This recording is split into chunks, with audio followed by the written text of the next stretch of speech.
Hey everyone.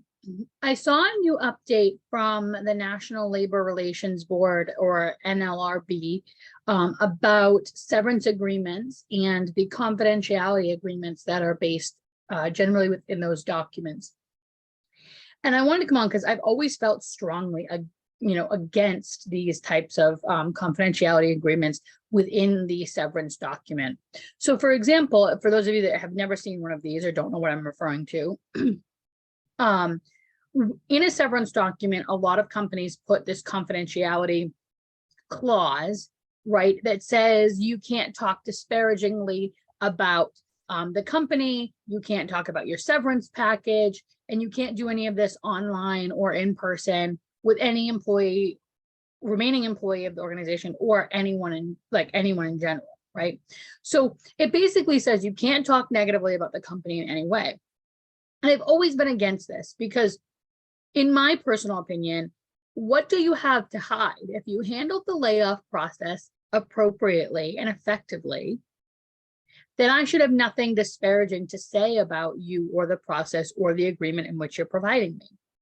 So for me, when companies put this clause in, it's because they know that they either did not give you a good severance agreement, they know that the way that they're laying you off is not ideal, or some other factor that is giving them a sense of guilt or something that they have to hide from. So I am so glad that the NLRB has finally made it against the law for employers to silence laid off employees. And so this article came out, I'm going to tag the one that's on CNN, came out today, early this morning. And this particular one is by Jean Sahadi, and I hope I'm saying her name right. But basically, employees can no longer broadly include a broadly written confidentiality clause that requires you to keep quiet for the terms of your severance agreement. And so again, what they used to do is they used to say in order to, if you did speak disparagingly and they found out, that they would revoke your severance agreement.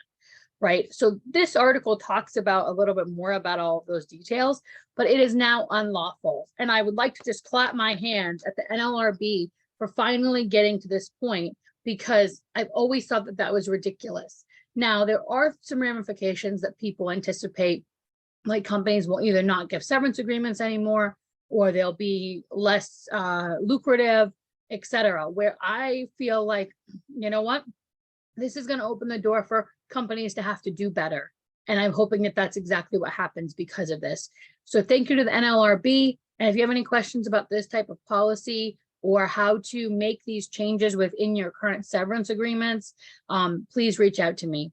Thank you so much. Enjoy the rest of your day. Talk soon. Bye.